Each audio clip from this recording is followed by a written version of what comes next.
반갑습니다. 오늘이 5월 3일입니다. 그동안 코로나 때문에 종교 집회도 많이 제한을 받고 있기 때문에 저희들도 인터넷 방송으로 주로 이렇게 말씀을 드리고 있습니다. 우리는 그동안의 출애굽기서의 내용을 쭉 살펴봤습니다. 지난주에는 하나님께서 시내산에서 강림하셔서 모세를 통해서 율법을 주신 내용을 살펴봤습니다. 하나님께서 강림하신 이유가 뭐냐, 율법을 주신 이유가 뭐냐에 대해서 출애굽기 20장 20절에는 이렇게 말씀을 하고 있죠. 너희를 시험하고 너희로 경외하여 범죄치 않게 하려 하심이라. 율법을 주신 이유, 시내산에 강림하셔서 법을 주신 이유는 너희가 하나님을 경외하고 범죄치 않게 하기 위해서 주신 겁니다. 지난주에 살펴본 바와 같이 십계명은 하나님께서 종되었던 애굽에서 이스라엘 백성들을 구원해낸 자기 백성에게 하신 말씀입니다. 애굽 백성에게 하신 말씀이 아니죠. 구원받지 못한, 출애굽하지 못한, 유월절을 거치지 못한 자에게 주시는 말씀이 아니라 자기 백성에게 주신 말씀이다 라고 하는 것이죠. 그래서 유월절은 어린 양이신 예수 그리스도의 대속의 피로 말미암아 구원받은 사람을 상징한다는 것은 우리가 다 아는 사실이지 않습니까? 그래서 유월절을 거친 예수 그리스도의 피로 구원을 받은 사람들은 바로 유대인들과 같이 바로 무교절의 삶을 시작해야 되고 누룩 없는 떡의 삶을 사는 것이 바로 구원받은 사람이 바로 이어서 연결되는 말씀인 거죠. 그렇게 해서 홍해를 건너게 됩니다. 홍해를 건넜다는 말씀에 대해서 홍해에서 세례를 받고 라고 하는 말씀을 우리는 신약성경에서 찾아볼 수 있습니다. 우리가 예수 그리스도로 피로 말미암아 예수님과 함께 죽고 함께 부활한 것을 기념하기 위해서 세례를 받습니다. 그러니까 세례라고 하는 건 뭡니까? 장사 지낸 것을 표현하는 거죠. 그래서 예수님께서는 3일 동안 무덤에 있다가 3일 후에 부활하신 것을 나도 예수님과 함께 장사됐고 함께 부활했다고 하는 것을 우리가 형식으로 표현하는 게 세례고, 그 세례는 구원받은 하나님의 백성이 이제 하나님의 뜻을 따라 순종하며 살겠다고 하는 그런 순종의 뜻을 나타내는 것이기도 합니다. 이렇게 해서 이제 광야 생활이 시작됩니다. 바로 이 광야 생활은 구원받은 하나님의 백성, 그리스도인들이 어떻게 살아갈 것을 보여주는 여러 가지 사례를 통틀어서 우리에게 제시해주는 그런 말씀이라고 할 수 있는 것이죠.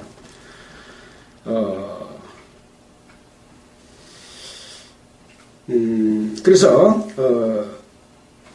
하나님께서 이스라엘 백성을 인도하여 낸 이유, 그 목적에 대해서도 출애굽기서에서는 분명하게 말씀을 해주고 있습니다. 19장 5절로 6절에 보면 하나님의 소유와 하나님의 나라와 거룩한 백성이 되게 하기 위해서 이스라엘 백성을 애굽에서 건져낸 거지. 우리를 죄에서 건져내서 자기 백성으로 삼으신 것은 바로 하나님의 소유가 되게 하고 하나님의 나라가 되게 하고 또 거룩한 백성이 되게 하기 위해서 우리를 구원하신 것과 같은 내용이죠. 근데 대부분 이스라엘 백성들이 그렇게 살지 못했어요. 그래서 율법을 주신 겁니다. 또 인도에 내신 목적의 두 번째는 기업의 산에 심어 주의 처소를 삼으시려고 예비하신 것이며 이것이 주의 손으로 세우신 성소다 이렇게 말하고 있습니다. 하나님이 자기가 거하실 처소로 삼기 위해서 이스라엘 백성을 구원해냈다는 거죠. 우리를 구원하신 것은 하나님이 우리 속에 자기가 거하실 처소가 되기 위해서 우리를 구원해내셨다는 것과 같습니다. 그렇기 때문에 죄가 없어질 때 주님은 우리 속으로 들어오십니다. 죄가 있는 자에게는 주님이 들어가실 수가 없죠. 더러우니까. 그래서 주님은 거룩한 곳에서 계시고 거룩하게 살기를 원하시기 때문에 이 율법을 줬다 이런 말씀인 거죠. 또 시편 132편 13절 14절에도 자기 처소를 삼고자 함이며 나의 영원한 쉴 곳이라 이렇게 말씀하고 있습니다. 이스라엘 백성 가운데서 하나님은 쉬기를 원했고 또 구원받은 하나님의 백성인 이 모인 주님을 머리로 한 몸된 교회 안에서 하나님은 영원히 쉴 처소를 얻기 위한 겁니다. 근데 그 가운데 죄가 있으면 하나님 쉴 수가 있습니까? 쉴 수가 없기 때문에 교회를 주님을 머리로 한 몸된 교회의 지체로서 보이지 않는 하나의 몸을 이루고 가시는 것은 바로 하나님이 거할 처소, 하나님이 우리와 함께하고 우리가 예수 안에 있고 예수님이 하나님 안에 있고 하나님이 예수 안에 있어서 한 몸이 되는, 그래서 이제 우리가 결혼을 예로 듭니다. 남녀가 결혼을 하게 되면 둘이 한 몸이 되었다라고 하는 것처럼 하나님께서는 자기가 택한 백성, 구원하시고자 하는 자들을 거룩하게 하시고 하나님과 함께 살기 위한, 결혼하기 위해서 인류의 역사를 이렇게 끌고 가고 계십니다. 그러나 세상은 악이 가득하고 자기 욕심대로 하나님을 떠나서 살고자 하는 사람들이 너무 많기 때문에 심판을 받게 되고 결국은 자기 백성을 구원해내서 하나님과 함께하는 역사라고 볼 수가 있는 거죠. 이것이 기독교 전체의 역사라고 볼 수가 있습니다. 그래서 이런 것들이 바로 하나님 아버지의 뜻인 것이죠. 그리고 하나님 아버지의 마음인 거죠. 이 마음이 곳곳에 나타나 있어서 우리는 이 마음을 우리가 알 때 하나님께 영광 돌리고 감사하고 하나님 기쁘시게 하고 우리가 하나님으로부터 사랑받고 하나님이 주신 영광 가운데 참여하게 되는 삶을 살 수가 있는 것이죠.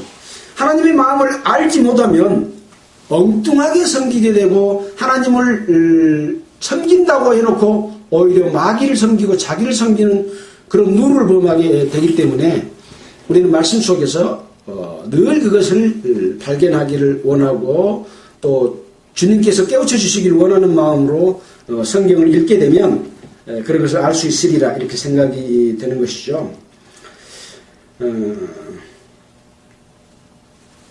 출애굽기서 6장 6절에도 하나님이 모세를 부르실 때도 너희로 내 백성을 삼고 나는 너희 하나님이 되리니라고 말씀하셔서 우리는 여기에 대해서 아무도 부인할 수 없는 이스라엘 백성을 구원해낸 이유, 우리를 구원해낸 이유가 똑같은 것이다 라고 생각할 수가 있습니다.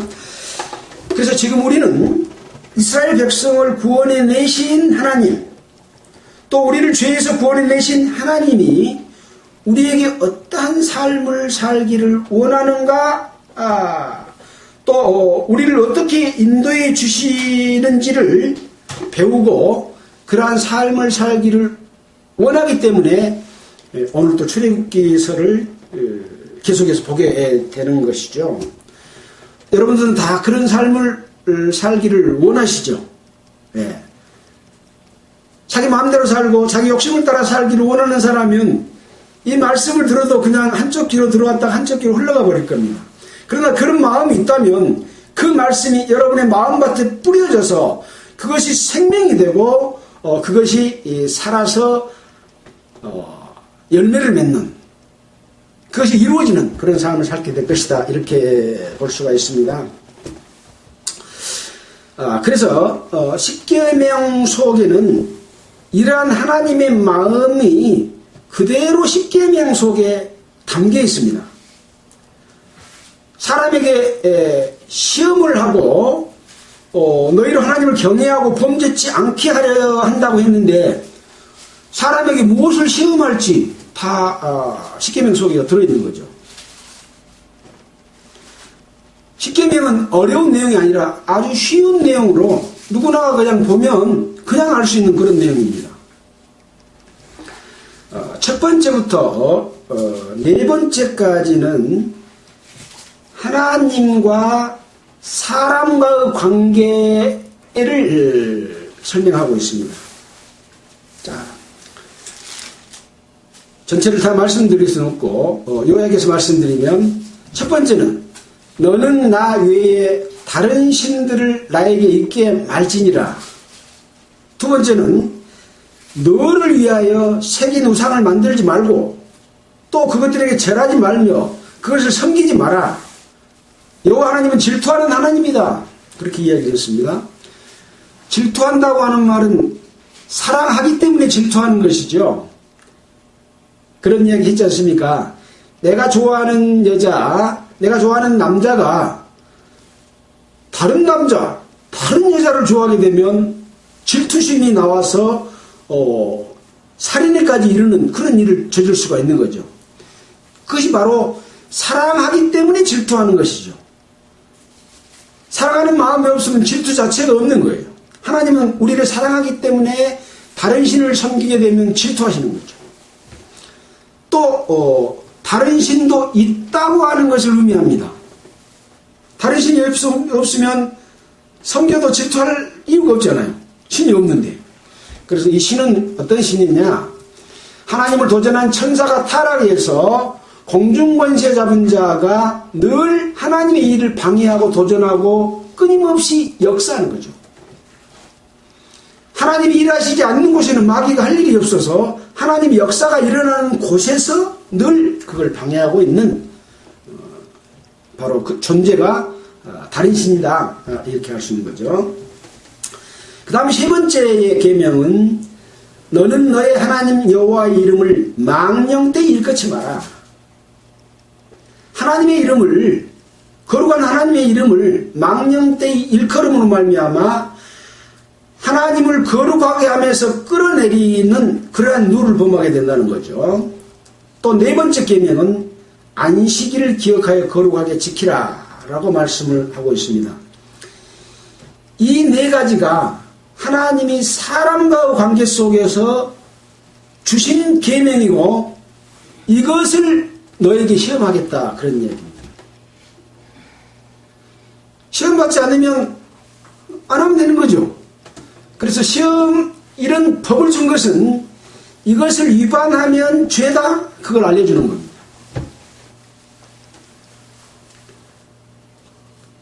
이런 말씀이 있습니다. 율법이 있기 전에도 죄가 있었으나 그때는 죄를 죄로 여기지 않았다, 이런 말씀이 있어요.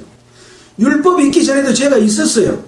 율법은 지금 이 출애굽한 이후에 시내산에서 준 거지만 그 이전의 이스라엘 역사 속에서도 죄가 있어서 노아와 홍수도 있었고 또 이어지는 역사 속에서 하나님의 사람 편에 있는 사람과 마귀 편에 있는 사람을 늘 구분해서 역사해 오셨던 걸 우리가 봤잖아요. 또 첫 번째 살인자인 가인이 아벨을 죽일 때도 아벨을 죽이면 죄다라고 하는 법이 없었어요. 그래서 에덴 동산에서 선악을 알게 하는 나무의 실과를 먹으니까 선과 악을 알게 해줬잖아요. 사실은 그 선악을 구별하는 마음이 누구에게나 다 있었어요. 근데도 율법을 줘서 다시 한번 이것을 드러내서 이것이 죄다는 것을 더욱 밝혀주는 거예요. 그래서 갈라디아서 2장 15절로 16절에 보면 율법 행위로 의롭다 물체가 없다고 말하면서 3장 19절에 그런즉 율법이 뭐냐? 범법을 함을 인하여 더한 것이다. 죄를 지음으로 인해서 그것이 죄다라고 알려주는 거죠.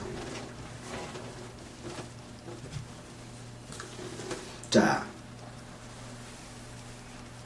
5번째 계명은 이제 10번째까지는 6가지지 않습니까? 이 6가지는 사람과 사람 사이에 있어서 어떤 것이 죄냐? 사람과 사이에서 죄를 지었는데 하나님 앞에 죄가 되는 거예요. 5번째 계명은 네 부모를 공경하라 라는 겁니다. 이 속에 하나님의 마음이 그대로 담겨있죠. 우주 만물을 창조하시고 우리를 창조하신, 우리를 사랑하신 하나님을 알지 못하기 때문에 이 4번째 사랑과 관계 속에서 부모가 자식을 낳았는데 자기를 낳아주신 부모를 공경하지 않은 것이 죄다라는 것 속에서 하나님의 마음을 우리는 읽을 수 있지 않습니까? 그 다음에 6제부터 10번째까지는 살인하지 말라, 가늠하지 말라, 도적질하지 말라, 내 이웃의 집을 탐내지 말라. 사람과 사람 사이에서 네가 행복하기 위해서, 네 욕심을 채우기 위해서 다른 사람에게 폐 끼치지 말아라 그 말입니다. 세상 법도 그러죠. 나의 유익을 위해서 다른 사람에게 폐를 끼치는 것을 막기 위한 거죠. 이건 뭡니까? 질서를 유지하기 위해서 법을 만든 거예요.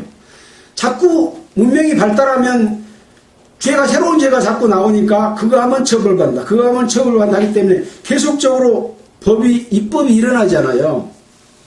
다 니를 위해서 다른 사람을 해야만 안 된다는 것이 그 법인 거죠.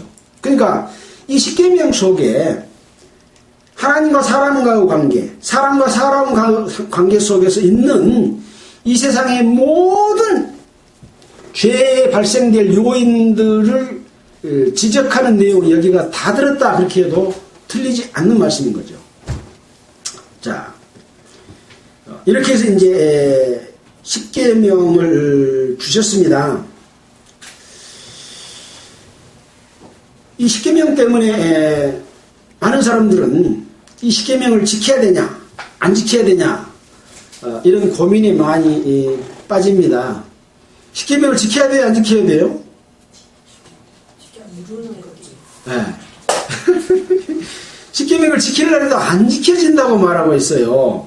그래서 율법 행위로 의롭다고 육체가 없다 이렇게 이야기하고 있고, 율법이 가해한 것은 법률을 더하게 함이고 율법으로 말미암지 않고는 죄를 알지 못했다 라고 이렇게 이야기했습니다.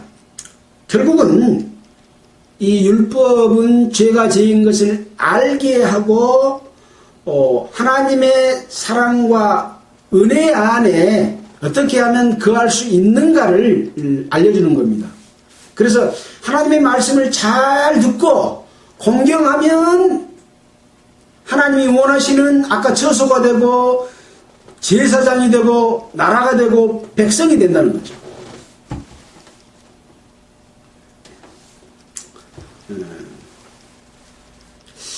근데 이 율법은 이방인들에게는 준 적이 없습니다. 이방인의 율법을 들여다 지키는 것은 그건 어리석은 일이죠. 로마서 2장을 잠깐 보고 넘어갈까요? 우리가 잘 아는 내용이긴 합니다만은 로마서 2장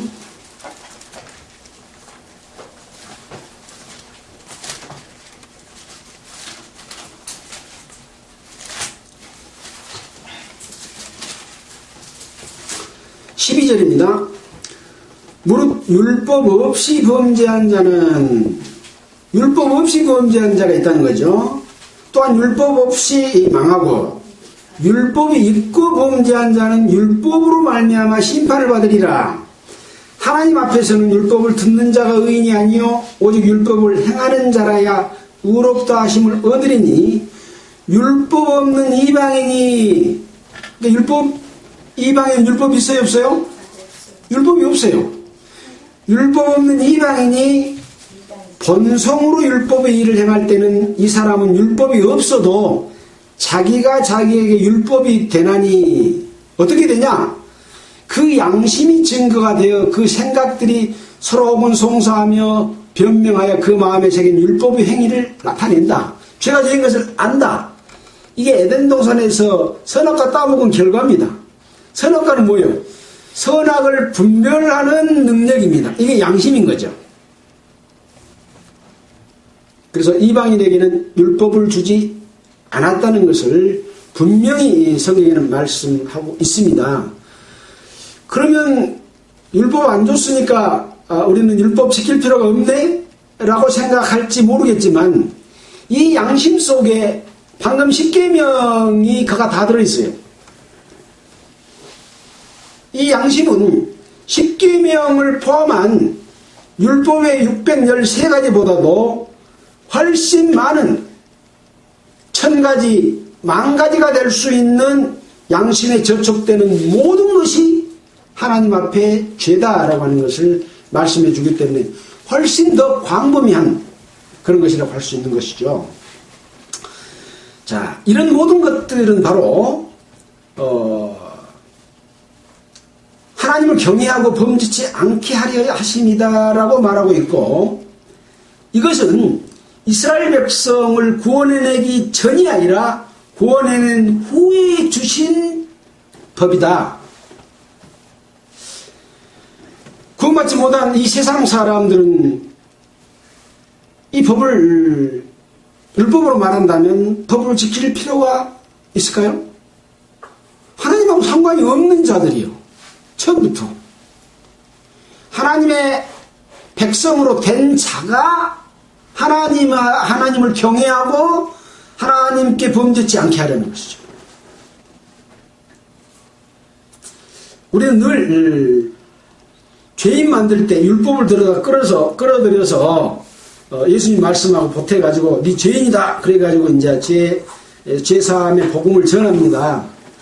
그러나 실은 자세히 읽어보면 죄사함은 언제 이루어졌습니까? 유월절 때 이루어졌습니다. 애굽의 종 됐을 때 그 종으로부터 해방입니다. 우리가 죄인 됐을 때 죄로부터 해방입니다. 이게 구원인 거죠. 그래서 무교절의 삶은 구원받지 않는 사람은 해당 없는 삶이에요. 거룩하게 사는 것은 구원받지 않는 사람은 해당 없는 삶이에요. 구원받는 사람이 하나님과 함께하고 하나님 우리 속에 거하기 위해서 무교절의 삶을 살아 이렇게 이야기하고 있는 것이죠. 자, 이제 22절부터는 계속해서 출애굽기서가 끝날 때까지 이 10계명이 말하자면 법이라고 한다면 이 법을 지키려고 하면 세부적인 시행령과 시행규칙 이런 것들이 있어야 되잖아요. 그 세부적인 항목들을 설명해주고 있는 것이 아주 장황하게 여러 가지 예를 들어서 설명을 해주고 있습니다. 맨 처음에 말씀해 주시고 있는 것이 제단에 관한 법입니다. 자, 22절에 보면 여호와께서 모세에게 이르시되 너는 이스라엘 자손에게 이같이 이르라. 내가 하늘에서부터 너희에게 말하는 것을 너희가 친히 보았으니 너희는 나를 비교서 나를 가지고 말입니다. 은으로 신상이나 금으로 신상을 너희를 위하여 만들지 말고 내게 토단을 쌓고 그 위에 너의 양과 소로 너의 번제와 화목제를 드리라. 내가 무릇 내 이름을 기념하게 하는 곳에서 너에게 강림하여 복을 주리라. 토단을 쌓고 양과 소로 번제와 화목제를 드리라 이렇게 이야기를 하고 있습니다. 번제는 뭡니까? 태워서 드리는 제사입니다. 태울 번자 제사 제자입니다. 화목제는 뭡니까? 화목하는 회복하기 위해서 드리는 제사입니다. 자, 이 책이 레위기의 5제사라고 제 딸 집에서 제가 이거 내 보면 안 되나 해가지고 가지고 와서 이걸 한번 살펴봤는데요. 5가지 제사가 있는데 이 5가지 제사의 종류를 보면 속죄제, 속건제, 번제, 화목제, 소제가 있습니다. 근데 하나님께 향기로운 제사는 3가지입니다. 어떤 제사냐면 오늘 드리라고 말한 번제와 화목제가 있고 또 한 가지는 소제입니다. 소제는 어떻게 되어 있냐면 힐소 제사 제자 해가지고 성결한 생애를 하나님께 약속하는 표시로 한 홉의 밀가루와 기름과 유황을 불에 태우고 떡을 구워 드리는 제사다, 이렇게 성경 사전에 보면 나와 있습니다. 그러니까 하나님 앞에 드리는 향기로운 제사라고 하는 것은 이 3가지입니다. 그 향기를 하나님께서 받으시죠, 제사를 드리면. 근데 향기롭지 않는 제사가 2가지가 있어요. 그건 뭐냐? 속죄제와 속건제입니다. 이것은 죄를 지었을 때 죄사함을 받는 제사입니다. 그러니까 우리가 드려야 할 제사는 어떤 것이 더 중요한 제사, 차원이 있는 제사겠어요? 향기로운 제사를 드려야 되는 거예요. 번제와 화목제와 소제. 그리고 살아가다가 하나님 앞에 잘못된 이 십계명에 어긋난, 양심에 어긋난, 하나님을 공경하지 않고 내 마음대로 살고 죄를 지은 가운데 있을 때 그 죄를 용서받기 위한 제, 속죄제, 속건제가 있는 거죠. 이것은 아까도 말씀드렸지만 6월절을 겪기 이전이 아니라 겪은 이후이라고 하는 것이 중요한 내용입니다. 사실 이것은 그리스도인하고는 상관없다라고 생각해버리면 큰 잘못을 범할 수가 있는 거죠. 우리는 삶 속에서 늘 하나님께 범죄할 수 있고 잘못을 저질 수가 있기 때문에 돌이켜 이제 회개란 말을 자복이란 말로 바꿔 쓰기도 하지만 회개라고 하는 말 그대로 쓰는 것도 여러 군데가 있잖아요. 그래서 하나님의 백성들이 하나님의 뜻에 어긋나서 살아갈 때 이 속죄제와 속건제, 이스라엘 백성들이 드리는 제예요. 출애굽한 이스라엘 백성들이 가나안 땅에 들어가서 드리는 제사라고 볼 수도 있는 거죠. 자, 여기서 토단을 쌓으라고 말하고 있습니다. 자, 밑에 보면 네가 내게 돌로 단을 쌓거든 다듬은 돌로 쌓지 말라. 돌을 다듬으려고 점을 대는 순간, 쪼개는 순간 부정하게 된다. 사실 우리가 돌로 이렇게 뚝을 쌓고 할 때 그냥 돌을 쌓으면 아기가 잘 안 맞고 삐뚤어지고 막 하잖아요. 그래서 정으로 깨가지고 딱딱 맞춰서 쌓는데 하나님은 그렇게 쌓지 마라고 하는 거죠. 어떤 의미일까요? 인위적인 방법으로 미적을 추구해서 너그가 아름답게 보는 방법으로 하나님 앞에 제사하지 말라는 거예요. 하나님은 그걸 제일 싫어하는 거예요. 이것이 바로 바벨탑을 쌓았던 돌을 대신해서 벽돌로, 또 역청을 대신해서 흙을 대신해서 역청으로 인위적으로 아름답게 튼튼하게 이쁘게 멋있게 이렇게 쌓는 것은 하나님이 싫어하신다니까요. 그렇게 하지 말라고 이야기하고 있습니다. 지금 예배당이나 각종 예배당에서 하고 있는 종교 행위들은 전부 거룩하고 아름답고 멋지고 막 꾸며서 하나님 앞에 이렇게 드리려고 하는 것은 하나님이 싫어하시는 거죠. 하나님의 마음을 우리가 아는 것이 중요한 거예요. 있는 그대로를 갖다가 하나님은 드리기를 원하시는 그런 제사를 하나님은 원하시는 거죠. 자, 이제 1장으로 이제 사실은 오늘 들어갈 본문 말씀인데요. 사실 21장부터 쭉 나가는 말씀들은 세부적인 사항들로 하나님의 마음이 인간들에게 어떻게 이루어지기를 바라는 마음, 십계명 속에 들어있는 내용을 세부적으로 알려주는 그런 말씀입니다. 처음에 몇 번은 쭉 시작하고 나중에는 한꺼번에 이렇게 말씀드리도록 하겠습니다. 네가 백성 앞에 세울 율례는 이러하니라. 네가 히브리 종을 사면 그가 6년 동안 섬길 것이요 제7년에는 값없이 나가 자유할 것이며. 이스라엘 백성이 자기 백성을 종으로 사면 6년 동안은 섬길 것이요 7년 내는 값없이 자유롭게 내줘라 그 말입니다. 어떤 뜻이 들어있겠습니까? 사실은 종으로 들어가게 되는 경우는 어떤 죄를 짓거나 아니면 경제적으로 어려워서 팔려가서 몸값으로 들어가서 종이 되는 거거든요. 그래서 다른 성경을 찾아보게 되면 자기 백성을 종으로 삼는 것을 하나님께서는 원하시지 않는 것이죠. 레위기 25장 40절을 한번 보겠습니다. 레위기 25장 40절.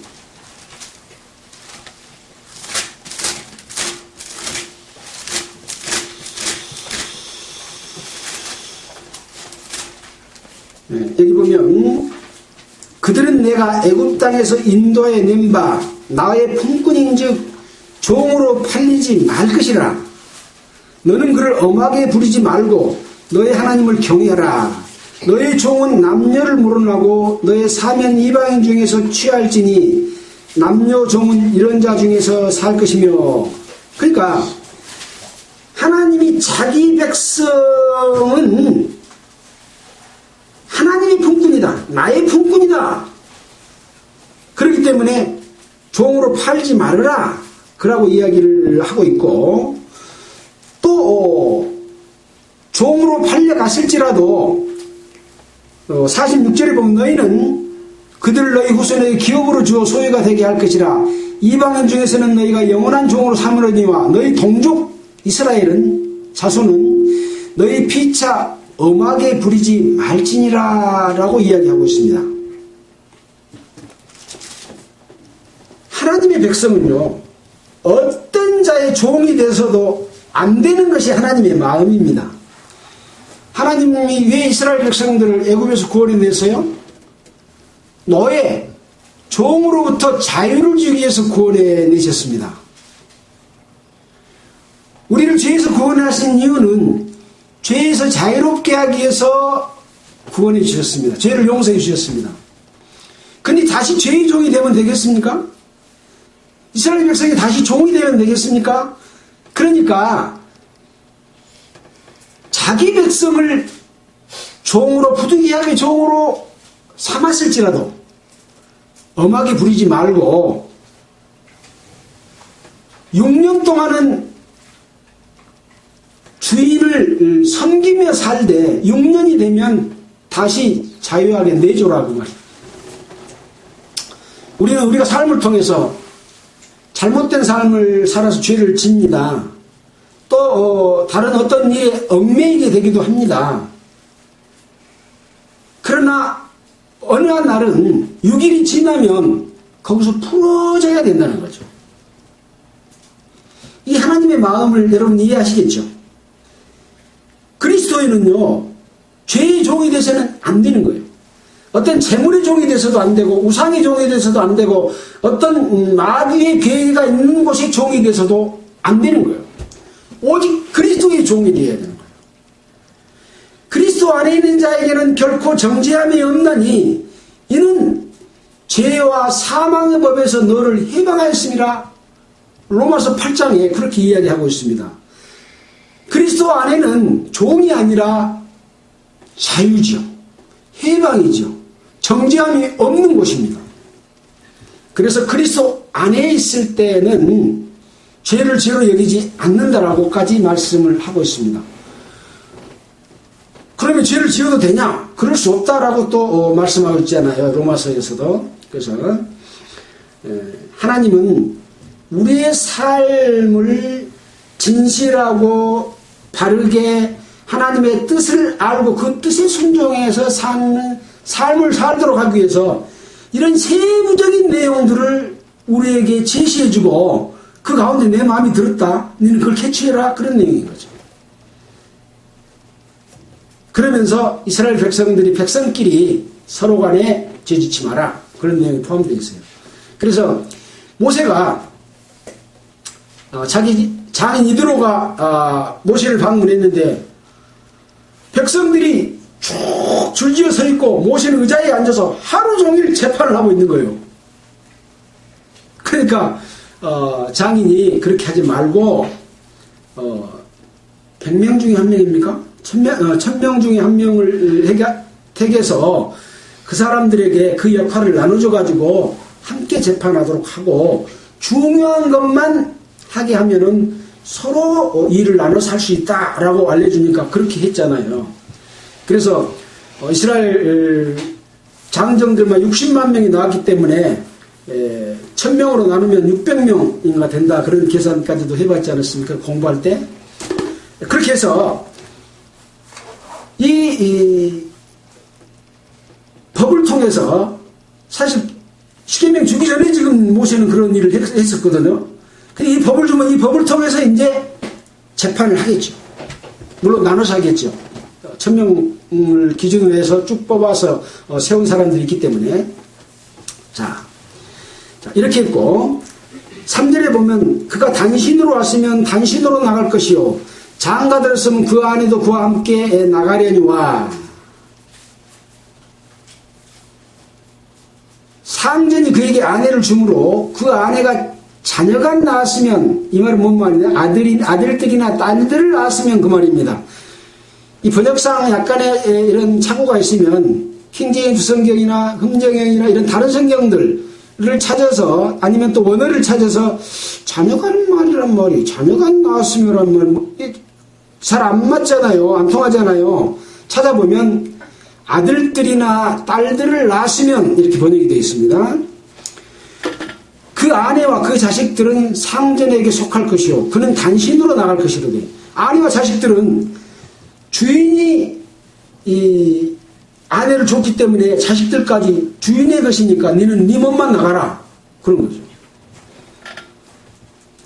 또 종이 그런 상황에서 나는 상전과 내 처를 사랑하니 나가서 자유하지 않겠노로 하면 상전이 그를 데리고 재판장으로 갈 것이고 송 곳에 귀를 뚫어서 그가 영원히 상전을 섬기는 이런 길도 또 열어놨습니다.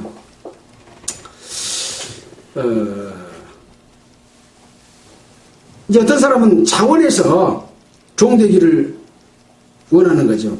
아마 상전이 존경할 만하고 어떤 그 참 좋은 분이었던 것 같아요.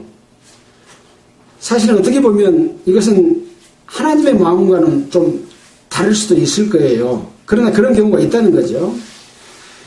우리는 괜찮은 사람을 만나면 그 사람에게 함께 있기를 원하고 그 사람에게 어떤 구속이나 제재를 받아도 즐거워하는 사람들이 있어요.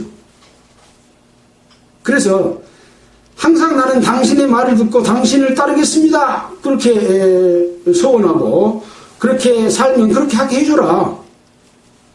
하나님은 그것을 원치는 않을 거예요. 각자가 진정한 자유를 갖게 되기를 원하는 거죠. 우리는 우리가 좋아하는 것, 우리 교회에 맞는 것을 따라서 그게 하나님의 뜻과 약간 배치돼도 그대로 살기를 원하는 사람들도 있는 거죠. 조금 오버해서 생각하는 부분일 수도 있겠지만 이게 유대인들로만 보지 말고 구원받은 성도들은 이것은 어떤 내용에 해당되는 부분일까? 이렇게 생각해 본다는 거죠. 여러분 각자의 생각 속에서 그런 뜻을 발견하시기를 바라는 마음입니다. 사람이 그 딸을 여종으로 팔았으면 그는 남종같이 나오지 못할지며 만일 상전이 그를 기뻐하지 아니하여 상관치 아니하고면 그를 속심케 할 것이나 딸을 유종으로 팔면, 여기는 이제 다른 해설서에 보면 주인의 첩의 신분으로 팔린 듯하다 이렇게 톰슨 성경에도 말하고 있어요. 그래서 그렇게 해서 첩의 신분으로 갔는데 상전이 그 첩으로 팔려간 그 종을 별로 탐탁지 않게 생각을 해요. 그렇게 되면 또 상관도 안 해. 잠자리도 같이 안 해. 그러면 그를 속심케 할 것이다. 속신이란 말은 바꿀속 몸신, 그래서 속량이라고 합니다. 값으로 사서 놓아준다, 그런 뜻을 가지고 있습니다. 성경사전에 찾아보면. 그래서 상전이 그를 기뻐하지 아니하고 상가지 아니하면 그를 풀어줘라 라고 하는 것이죠. 그러나 그 여자를 속임이 되었으니 타국이인에는 팔지 못한다. 자국이인은 팔아도 타국이인은 팔지 못한다. 타국이인에 팔면 어떻게 돼요? 영원히 종이 돼버리죠. 6년 지나고 7년 8년 죽을 때까지 종이 되는 거죠. 자기 백성에 팔면 6년 동안만 죄야 될 거 아니겠습니까? 물론 여자이기 때문에 그 주인에게는 매여 있다 이렇게 이야기를 하고 있고 나오지 못한다라고 하고 있습니다.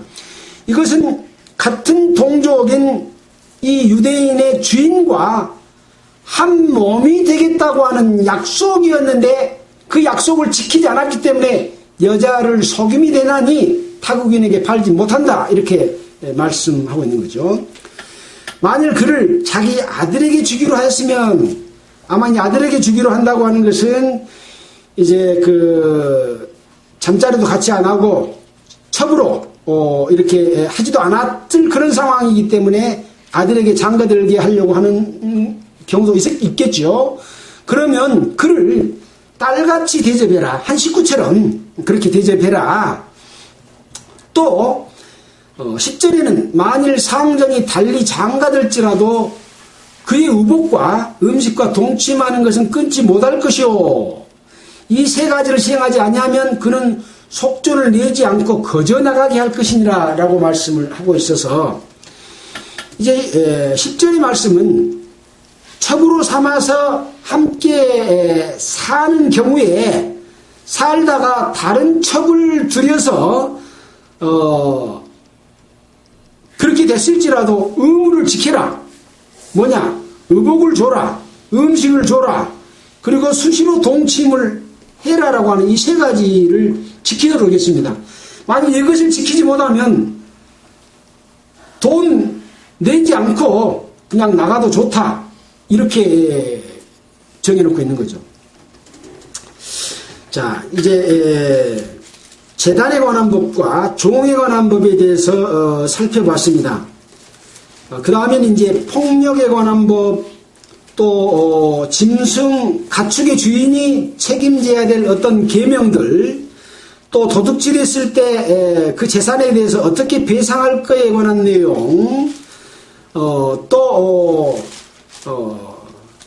도덕적인 그런 부분, 사람을 해치는 어떤 범죄, 양심, 또 신에 대한 태도, 악한 신을 섬기는 미신, 잡신을 섬기는 것에 대한 어떤 태도, 너는 무당을 살려두지 말지니라, 짐승과 행음하는 자는 반드시 죽일지니라, 여호와의 다른 신에게 희생을 드리는 자는 멸할지니라, 이와 같은 내용들을 쭉 기록하고 있고, 또 정의와 복지에 관한 부분,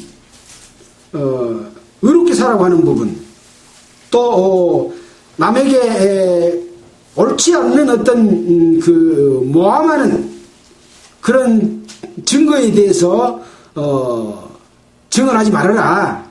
또 많은 사람이 악을 행한다고 함께 따라가서 부정한 것에 대해서 참여하지 마라. 또 가난한 자라고 해서 편벽대의 한쪽으로 치우치게 기울어져서 두호란 말은 남을 두둔하여 보호하는 그런 일을 하지 마라. 이런 여러 가지 법들을 기록하고 있습니다. 이거에 대해서 세부적으로 살펴볼 필요까지는 크게 느끼지는 않습니다. 다만 이런 내용들을 쭉 읽어보고 여러분들이 왜 이런 내용까지 이렇게 세세하게 해 놓으셨을까라고 하는 하나님의 마음을 이해하는 그런 생각을 갖는 게 중요하다고 생각됩니다. 이제 23장 10절에 보면 안식년과 안식일에 관한 법이 기록이 되어 있고, 이제 이 시행령, 세칙 이런 중에서도 사람과의 관계 속에 있는 말씀이 있는가 하면 하나님과 사람 관계 속에 제시된 내용도 있습니다. 이런 내용 굉장히 중요한 내용이라고 볼 수 있습니다. 너는 무당을 살려두지 말지니라 하는 것도 하나님과의 관계 속에서 다른 신을 섬기지 못하고 하는 내용이잖아요. 또 여호와의 다른 신에게 희생을 드리는 자는 멸할지니라, 다른 신에게 제사 드리는 자는 죽여라 라고 말하고 있고, 또 추수한 것과 너의 짜낸 집을 드리기에 더디게 하지 마라, 처 없는 아들을 내게 줄지며, 또 너희는 내게 거룩한 사람이 될지니, 이런 부분들은 하나님과의 관계 속에서 지켜야 될 어떤 시행령이나 세칙, 애교 이런 내용이라고 볼 수 있는 것이죠. 조금 전에 말씀드린 23장의 안식년과 안식일에 관한 법은 거의 100%가 하나님과 관계되는 그러한 사항입니다. 이런 내용들은 상당히 중요하다고 할 수 있겠습니다. 자, 오늘은 23장 9절까지 하는 걸로 마치도록 하겠습니다. 여러분들 성경을 읽어보면서 이러한 내용이 어떤 하나님의 마음을 담고 있는가, 누구에게 하고 있는 말씀인가, 나하고는 어떤 관계가 있고 나는 그러면 어떻게 그것을 이해하고 그것을 받아들여서 내가 행할 것인가를 늘 기도하는 마음으로 성경을 보신다면 성령께서 여러분들에게 일깨워 주시고 큰 힘으로 여러분들 인도해 내실 겁니다. 세상을 이길 힘을 주실 것이고 늘 기쁨 가운데서 하나님을 경외하고 섬길 수 있는 그런 힘을 주시리라고 믿습니다. 하나님께서 우리에게 약속하신 내용입니다. 그래서 우리가 교회 생활을 한다고 하지만 말씀에 의지하지 아니하고 관례나 간습이나 통상 해왔던 무리들이 행하는 것에 따라서 덩달아가는 그러한 일이 없이 하나님과의 관계 속에서 여러분이 직접적인 은혜와 사랑과 성령의 인도하심을 받으시기를 간절히 바라면서 마치겠습니다. 기도하겠습니다. 하나님 아버지, 참으로 감사를 드립니다. 출애굽기서의 말씀이지만 그 가운데 하나님의 뜻이 담겨 있어서 너무나 소중하다는 것을 새삼스럽게 느꼈습니다. 일깨워 주신 하나님 앞에 감사를 드리고, 이 말씀이 그냥 스쳐가는 말씀이 아니라 우리 심중에 새겨서 삶이 되는 말씀으로 능력으로 역사해 주시기를 간절히 바라고 원합니다. 함께하는 모든 분들 가운데 함께해 주시기를 원하면서 우리를 보내주신 예수 그리스도의 이름으로 기도드렸습니다. 아멘. 찬송가는 399장 하겠습니다.